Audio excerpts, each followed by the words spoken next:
retired life, yeah. I thought I would have a little bit more time, but yeah, it's been great. Obviously, I'm just so I'm glad I've got work first and foremost, because I'm not somebody that plans too far ahead. So yeah, to have work is great. I think Shelley wants us back at the coffee shop doing some shifts, but it can't be possible at the minute. Not very well. I think having a good agency at the minute, give Joe a shout out. But yeah, no, it's been obviously that transition part. I think for me, obviously I went from football being my life every single day, kind of doing the same thing. So this has been completely different. But I think one thing that helped with the transition was I was always used to being busy, because I've come from a generation of football where it wasn't professional in the beginning. So I've always done a bit of coaching and stuff like that. So when we used to finish at 2, 3 o'clock, when the game got professional, I wouldn't just go home, watch TV. I'd either be at the shop or coaching. So I think always having a few things going on has just helped with that transition. Yeah, I was here yesterday, actually. I don't just hang around here. But, He does. But no, I love it. They asked us to go out onto the pitch for a picture, and I was like, no, I need my last time to be when we won the Euros. So I haven't actually been back out onto the pitch. But yeah, so many great memories. I was doing an interview. I think I've played here 7 times, and yeah, it's such an honour. When I was little, I never thought I'd even get the chance to play at Wembley. So yeah, it's such a special place. Yeah, I'm getting to do all these cool things, mainly because Leah Williamson's still playing. So I'm like, sorry, you ended up with me. So yeah, it was such an honour to go to 10 Downing Street and represent the team along with Ellen White and Beth Mead. But yeah, I remember literally it was the day after the Euros. I hadn't had any sleep. I think we'd been partying for about 24 hours, obviously trying to make the most of everything. And Lotta had put a message in the group just saying, what's our legacy going to be? And I was like, oh, I've got a really bad head. I was like, can't even think. But I think she'd done some research, and 62% of schools obviously weren't given equal access to girls with PE. And I just thought, when I realised them figures, I was like, isn't it mad that a young girl will go to school and what do they say, football's for boys, girls, you were going to be doing something else. And for me, it was one of them where I fell in love with football at school, and I was very fortunate that we had a girls' football team, and this is going back a lot of years.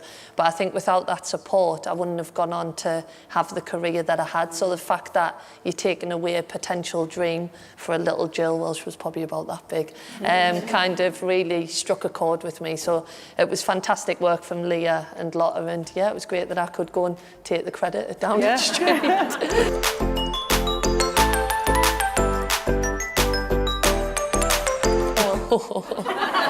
I definitely didn't get to pick the team. Yeah, just got a message, and I've been going to Soccer Aid for years. It's a fantastic event, obviously the work they do with UNICEF, the amount of money that they raise, and just giving every child an opportunity to play around the world. I think we take things for granted sometimes, just stepping out into the back lanes when I was younger, onto a pitch and just playing and enjoying sport, not just football. So I think it's a fantastic cause. I'm not looking forward to chasing Usain Bolt up the wing, but yeah, it's great. And yeah, I'm having a lot of like pinch me moments where I'm like, I've definitely got imposter syndrome, but I'm just going to go along with it.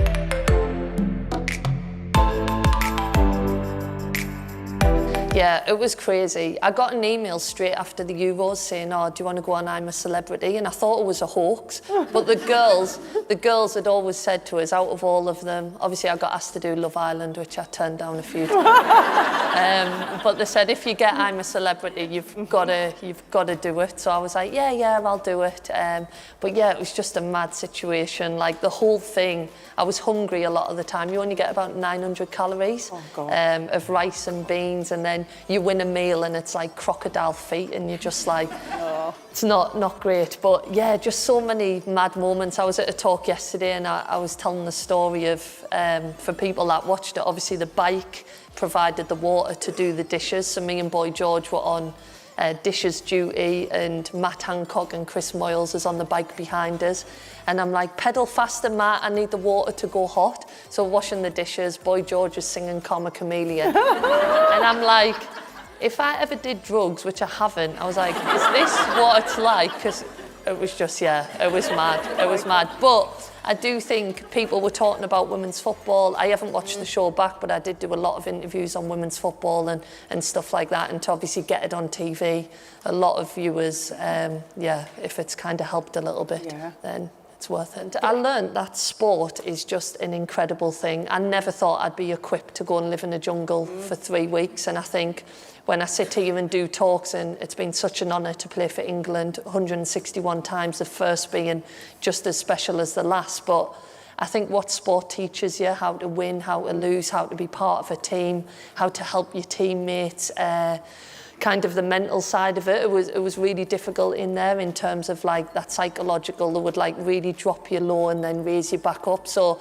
I always say for kids going into sport, don't think about that target of always kind of representing England. It's good to have it as a dream, but for parents, just getting the kids into sport, it can equip them for life.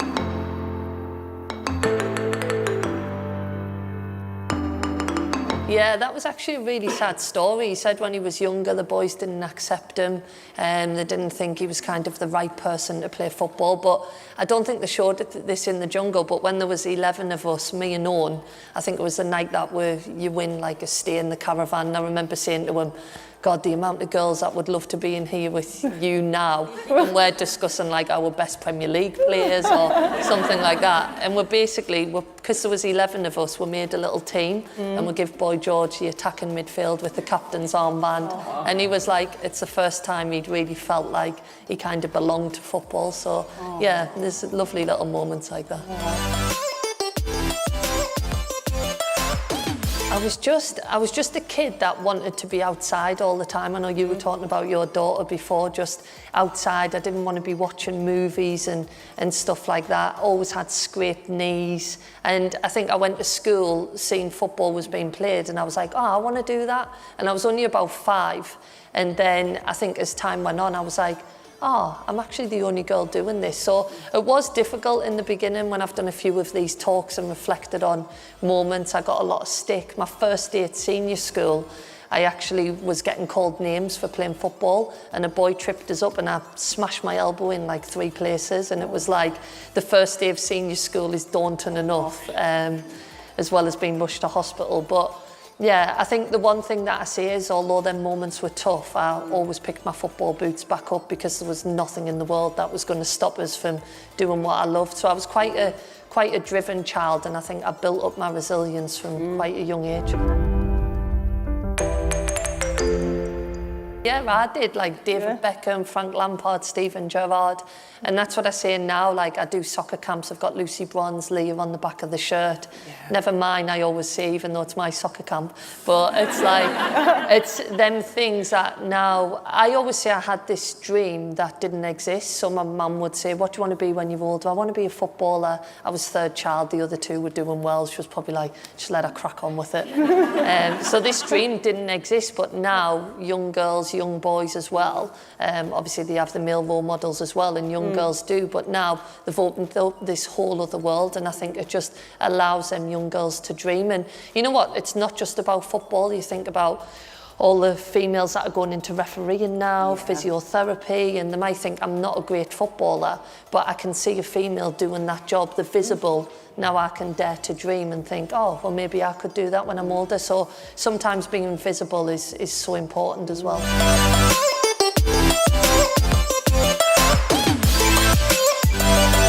Is saying this because she hates getting the limelight, but Mo Marley for me, I know there's a couple of people in the room that was managed by Mo as well, but at them times when I was 18, 19, the game wasn't professional. She really went that extra mile. She made sure we still had that professional mindset. There was no cutting corners, nothing like that. There was no money in the game. She used to wash the kit. She used to make sure you always got to where you needed to be. And yeah, for me, she's an incredible woman. And the amount of girls I played at England under-19s and went on to play for England seniors who had been coached by her, managed by her. I remember playing for the 19s once and I thought I'd had a good game in like a quarter-final of the Euros, and she dropped us for the next game. And I was absolutely gutted, and she was like the worst person in the world to us. I was like, why would she drop us? I did okay. And I remember her saying after that camp, I got selected to go away with the seniors. And she was like, I had to see how you reacted to see if you were ready for that step up. So she was always thinking ahead and helping you with your journey. So when we won the Euros, I remember I didn't want to go on my phone. I wanted to take it all in. I didn't want to take videos and all that. I wanted to live it in my head. But the only text message I sent, which I've never told my family, was a selfie to Mo with my medal, and just said, without you, this would never have been possible. So, yeah, it was a nice moment. And she'll hate that I've told that story.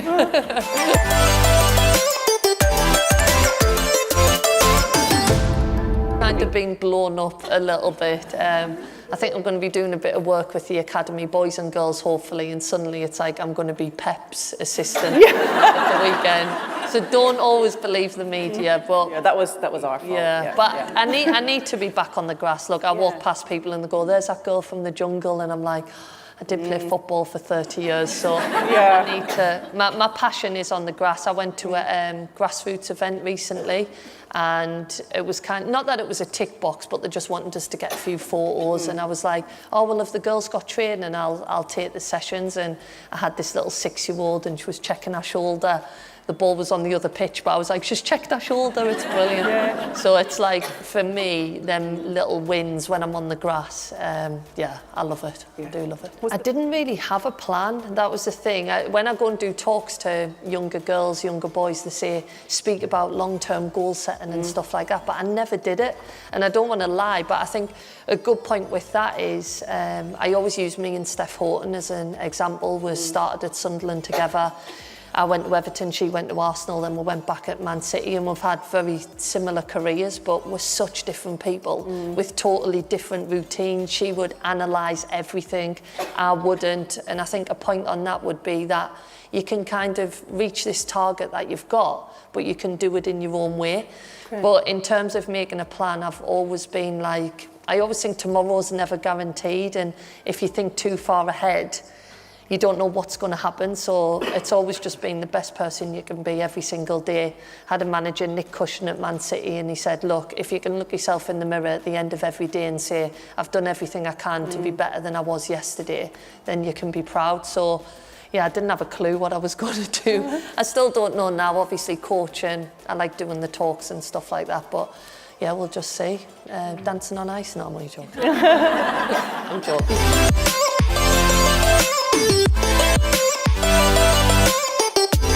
I think sometimes it's, again, that visibility piece. So I'll go along to sessions and I'll say to them, I think sometimes they'll look at you and they think, oh, you've been to World Cups, you play for England, played for England, I keep saying that, hanging on to the dream. You've done all this stuff, and it seems like something that is so unreachable for them. So when I go and see them and just have a normal conversation, say to them, look, I was just like you, I used to come along to these soccer camps. And then I think it's just kind of given them that realisation that their dreams can come true. And if you can help them in any way, and not just on the pitch, I like all the mentoring side as well. I did a lot of that in COVID with the Man City Academy, just checking in on a few of the girls because they were losing the motivation to do the individual sessions. They had all the worries with school and stuff like that. And I think it's about finding that balance in life. So yeah, just chatting to them like the normal people, really. And to be honest, I'm probably mentally about their age, so I get on quite well with them, to be honest.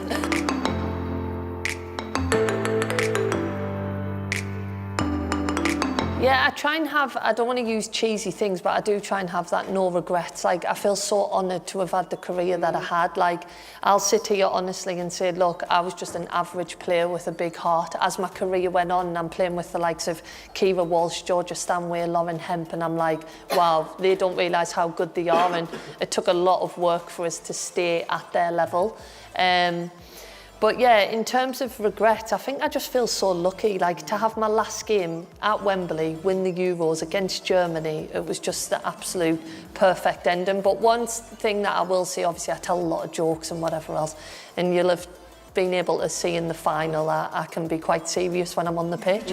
So I'm kind of like two different people in that sense. Like, I will absolutely give it my all, but I was so strict with myself, and I didn't realise how obsessed I was until I stopped playing. Like, it would get to 10 o'clock if you were watching a Netflix series. No, I need to go to bed, I've got training tomorrow. I'd have 1 cup of tea, I wouldn't have 2 because it'd be too much caffeine for training the next day. So now I stay up till 11 and I have 2 cups of tea. I'm like so kind of out there, I suppose. But yeah, I think it's one of them where I always reevaluated my routine. So if I had a bad game on a Sunday, I would look back on the week and say, should I have gone for that Nando's on Wednesday? Maybe not. And then I'd always be trying to make sure I got the right routine. So I know I do joke a lot, and I was like that off the pitch, but I was so strict and regimented with myself and my performance.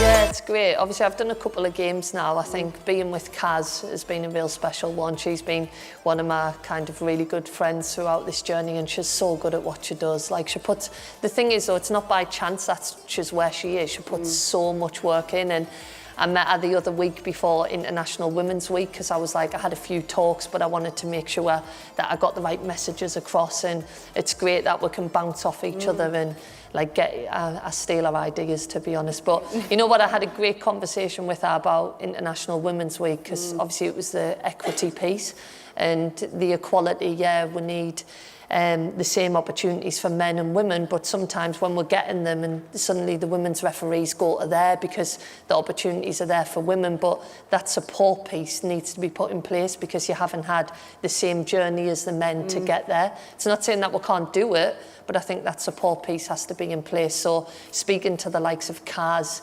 Farah, players like that, I think we're all so different. So it's great, yeah, just to bounce off each other and steal their ideas, really.